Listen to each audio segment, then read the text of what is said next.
जय Malhar news चॅनलच्या सर्व प्रेक्षकांना सपना चौधरीचा नमस्कार। आदिवासी महिला शिक्षिका यांची आर्थिक फसवणूक करून मानसिक त्रास देणाऱ्या आरोपी विरुद्ध नंदुरबार पोलिसात दाखल झालेल्या फसवणुकीच्या गुन्ह्यात आरोपींना तात्काळ अटक करून सदर गुन्ह्याचा तपास आर्थिक गुन्हे शाखेकडे वर्ग करण्याबाबतचे निवेदन। आदिवासी महिला शिक्षिका बेबी रमेश कोकणी यांची आर्थिक फसवणूक करून मानसिक त्रास देणाऱ्या आरोपी विरुद्ध नंदुरबार पोलीस स्टेशन येथे FNU 0263 नुसार दाखल झालेल्या फसवणुकीच्या गुन्ह्यात आरोपींना तात्काळ अटक करून सदर गुन्हा आर्थिक फसवणुकीचा असल्यामुळे सदर गुन्ह्याचा तपास आर्थिक गुन्हे शाखेकडे वर्ग करण्याबाबतचे निवेदन जिल्हाधिकारी तसेच जिल्हा पोलीस अधीक्षक यांना देण्यात आले आहे। बेबीबाई रमेश कोकणी यांची नंदुरबार पोलीस स्टेशन येथे दाखल फिर्याद 22 एप्रिल 2025 नंदुरबार शहर पोलीस स्टेशन FNU 0263 दिनांक 25 एप्रिल 2025 बेबी रमेश कोकणी या आदिवासी महिला शिक्षिकेची आर्थिक फसवणूक केल्याबद्दल नंदुरबार शहर पोलीस स्टेशनला रायगड जिल्हा प्राथमिक शिक्षक सहकारी पतपेढी लिमिटेड अलिबाग तत्कालीन अध्यक्ष उदय शंकर गायकवाड, विद्यमान अध्यक्ष व पॅनल प्रमुख राजेश सखाराम सुर्वे, संस्थेचे मुख्य सचिव संदेश श्याम पाटील व महाड शाखाधिकारी दर्पण दिलीप दरेकर यांच्याविरुद्ध गुन्हा दाखल करण्यात आलेला आहे। सदर गुन्ह्याचा तपास पोलीस उपनिरीक्षक स्वप्नील पाटील करीत असताना त्यांनी 2 आरोपींना अटक केलेली होती व चौकशी करून त्यांना सोडून देण्यात आल्याचे फिर्यादी बेबीबाई यांच्याकडून कळाले। 4ही संशयित आरोपींना अद्याप अटक करण्यात आलेली नसून तपास अधिकारी स्वप्नील पाटील यांच्या संथगतीने तपास करण्याच्या कार्यपद्धतीबद्दल सर्व शिक्षकांना साशंकता निर्माण झालेली असून सदर गुन्हा हा आर्थिक फसवणुकीचा असल्याने गुन्ह्याचा तपास जलद गतीने होण्यासाठी सदर गुन्ह्याचा तपास आर्थिक गुन्हे शाखेकडे वर्ग करण्यात यावा। तसेच गुन्ह्याचा खोलवर तपास केल्यास यासारखे अजून अनेक प्रकरणे निघून मोठा स्कॅम बाहेर निघण्याची शक्यता नाकारता येत नसल्याने सदर गुन्ह्याचा तपास आर्थिक गुन्हे शाखेकडे वर्ग करण्यात यावा। तसेच आरोपींना अटक करून न्यायालयात तात्काळ हजर करण्यात यावे व आरोपींवर कठोरातील कठोर कारवाई व्हावी, जेणेकरून राज्यात कुठेही आदिवासी महिला पुरुष शिक्षक म्हणून कार्यरत असताना त्यांची कुणीही अशा प्रकारे आर्थिक फसवणूक करू शकणार नाही।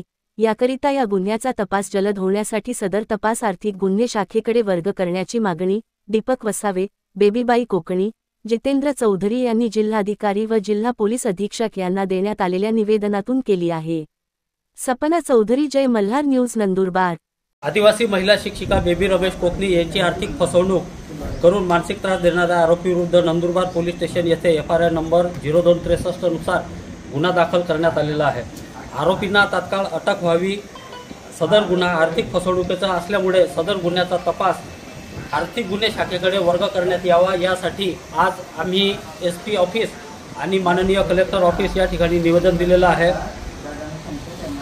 बेबी रमेश कोकणी आदिवासी महिला शिक्षिकेची आर्थिक फसवणूक केल्यानंतर नंदुरबार शहर पोलीस स्टेशनला गुन्हा दाखल झाल्यानंतर तत्कालीन अध्यक्ष उदय शंकर गायकवाड, विद्यमान अध्यक्ष व पॅनल प्रमुख माननीय राजेश सखाराम सुर्वे, मुख्य सचिव संदेश पाटील, महाड शाखा अधिकारी दर्पण दिलीप दरेकर यांच्याविरुद्ध गुन्हा दाखल करण्यात आलेला आहे। परंतु सदर गुन्ह्याचा तपास करण्यासाठी शहर पोलीस स्टेशनचे पोलीस उपनिरीक्षक स्वप्नील पाटील हे करत असून 25 तारखेला गुन्हा नोंद झाला। आज 2 तारीख आली तरीही या आरोपींना कुठे अटक करण्यात आली नाही, कुठे हजर करण्यात आलं नाही, या आरोपींची चौकशी केली नाही। कुठेतरी सदर चौकशीवर थोडासा संशय वाटतो, म्हणून आमची मागणी असेल की हा आर्थिक अफरातफरीचा गुन्हा असल्यामुळे सदर गुन्हा हा आर्थिक गुन्हे अन्वेषण विभागाकडे सुपूर्द करण्यात यावा किंवा वर्ग करण्यात यावा, ही आमची प्राथमिक मागणी आहे। दुसरी महत्त्वाची मागणी की तात्काळ त्यांना न्यायालयात हजर करण्यात यावं। हे 4 आरोप आहे। मुख्य सूत्रधार राजेश सुर्वे त्यांच्या सोबत असलेले 3 आरोपी यांना न्यायालयात हजर करावे, त्यांना अटक करावे आणि सखोल चौकशी करावी, ही प्राथमिक महत्त्वाची मागणी आहे। तसेच सदर गुन्हा तपास खोलवर केल्यानंतर आमची अशी शंका आहे किंवा आम्हाला असं वाटतं की हा एक मोठा स्कॅम बाहेर निघू शकतो। त्यामुळे पोलीस निरीक्षक आणि कलेक्टर ऑफिस कार्यालय यांना सदर निवेदनात आम्ही उल्लेख केलेला आहे, तोंडी निवेदन दिलेलं आहे की सखोल चौकशी व्हावी, हा मोठा स्कॅम असू शकतो। तसेच सदर महिला आदिवासी असल्यामुळे आदिवासी समाजाची असून अॅट्रॉसिटीचा गुन्हा सदर 4 आरोपीवर दाखल करण्यात यावा, ही प्राथमिक मागणी आमची असेल। या ठिकाणी समजा सदर चौकशी ही वस्तुनिष्ठ झाली नाही तर नंदुरबार जिल्ह्यातील आदिवासी संघटना, आदिवासी समाज आणि आदिवासी पदाधिकारी हे एक मोठा आंदोलन या ठिकाणी उभं करू शकतात आणि सदर प्रकरणाची चौकशी शेवटपर्यंत नेऊ शकू आणि आरोपीला शिक्षा झाली पाहिजे यासाठी आम्ही प्रयत्न करू.